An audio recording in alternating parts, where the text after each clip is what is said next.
हाँ तो दोस्तों, कल से सहायक आचार्य भर्ती का जो है डॉक्यूमेंट वेरिफिकेशन चालू हो गया है और जिस चीज़ का डर था दोस्तों, वही चीज़ जो है सामने आ गई। जेएसएससी का पुराना का करतूत है कि किसी भी मामले में ट्रांसपेरेंसी नहीं रखता है कि हम क्या कर रहे हैं क्या नहीं कर रहे हैं। अब इस डीबी में भी देखिए कि इसमें कोई चीज़ क्लियर नहीं है कि ये पारा अभ्यर्थी का है या गैर पारा अभ्यर्थी का है।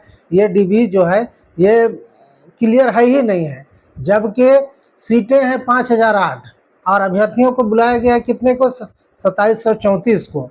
उसमें 2500 सीटें पारा शिक्षकों की है और 2508 सीटें जो है वो गैर पारा अभ्यर्थियों के लिए है। तो अब ये सीट किसके लिए, किसको बुलाया गया है? अभ्यर्थी ऑलरेडी मौजूद हैं और अभ्यर्थी जो हैं ऑलरेडी मौजूद हैं कि 5000 से अधिक अभ्यर्थी हैं। सीट है आपके पास 5000 और आप जो है आप उसमें अभ्यर्थियों को बुला रहे हैं 2734 को।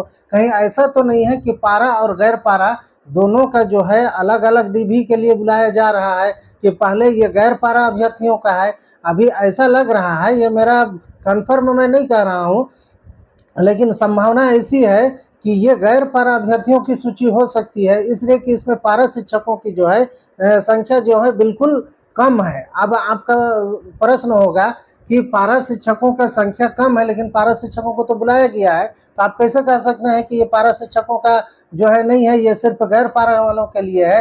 तो ऐसा कहीं जेएसएससी ये ऐसा तो मामला नहीं कर दिया कि पारा अभ्यर्थी में जो है जो जिनका नंबर अधिक था और गैर पारा वालों से जो है अधिक नंबर ला रहे थे, उनको जो है गैर पारा वाला सीट में अभी जो है उसमें शामिल करके और उसको डीबी के लिए कॉल कर दिया।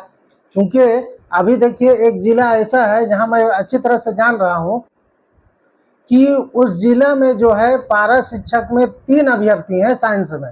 सिर्फ उनमें से एक अभ्यर्थी को जो है बुलाया गया है और एक पारा शिक्षकों को डीबी के लिए बुलाया गया है। उनका नंबर है लगभग 236 36 या 40 समथिंग नंबर है और 2 अभ्यर्थी ऐसे हैं जिनमें से इनका एक का जो है 210 नंबर है और एक का 180 नंबर है, उनको नहीं बुलाया गया है। तो ऐसी संभावना है कि गैर पारा या के लिए जो है वो अभी मेरिट लिस्ट जारी किया।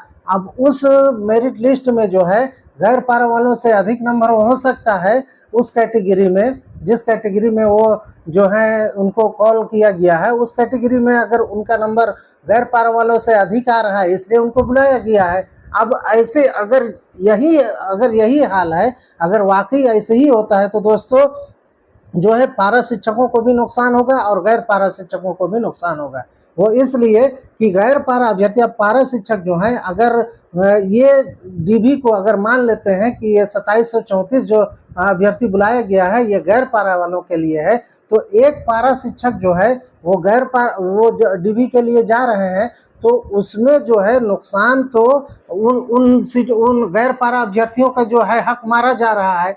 काहे कि पारा शिक्षकों को तो ऑलरेडी जो है 50% आरक्षण है ही है।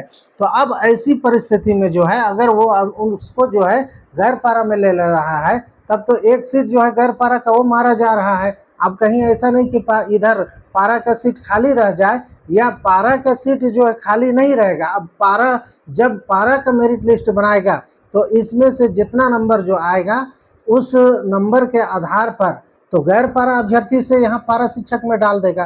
तो दोनों अभ्यर्थियों को परेशानी है, दोनों को जो है इसमें बराबर बराबर नुकसान हो रहा है। इसलिए दोस्तों जेएसएससी से जो है सिर्फ एक डिमांड करना चाहिए कि आप पारा शिक्षकों का अलग मेरिट लिस्ट जारी कीजिए और गैर पारा शिक्षकों का अलग मेरिट लिस्ट जारी कीजिए। यदि ऐसा अगर होता है तो दोनों के दोनों को जो है लाभ ही लाभ मिलेगा, किसी का जो है कोई हक नहीं मारा जाएगा।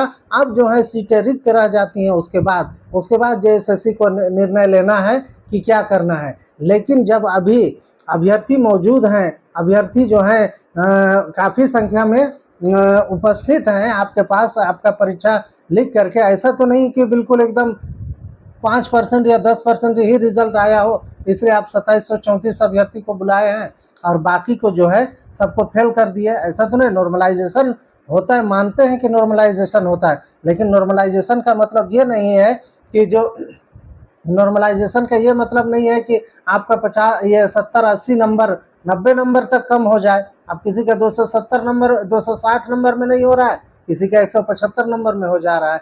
क्या मामला है, क्या इसमें किसी भी तरह का दोस्तों ट्रांसपेरेंसी नहीं है, पारदर्शिता नहीं है। जेएसएससी से इस चीज़ को जो है स्पष्ट करना ही होगा। यदि अगर नहीं करता है जेएसएससी तो सभी को जो है वो नुकसान होगा और इसमें सभी अभ्यर्थी जो है साथ देंगे। संभावना ऐसा जताया जा रहा है कि यही मामला जो है, जो अगर अभी जो है जेएसएससी पर दबाव ना डाला जाए तो आगे आने वाले समय में एसएसटी का जो डीवी का लिस्ट निकलेगा वो भी इसी तरह से गोल मटोल निकलेगा और उसी तरह से भाषा का भी गोल मटोल जो है निकलेगा। इसलिए जरूरी है कि सभी अभ्यर्थी मिल करके जेएसएससी से मांग करें कि पारा का आप अलग जो है मेरिट लिस्ट जारी कीजिए और गैर पारा का अलग मेरिट लिस्ट जारी कीजिए, तभी जो है दोनों को फायदा होगा, वरना सब के सब जो है नुकसान में पड़े रहेंगे। तो दोस्तों यही बस यही बात कहनी थी। अगर आप लोग चैनल पर नए हैं तो चैनल को जो है सब्सक्राइब कर लीजिए और वीडियो पसंद आए तो वीडियो को लाइक कर दीजिए। धन्यवाद।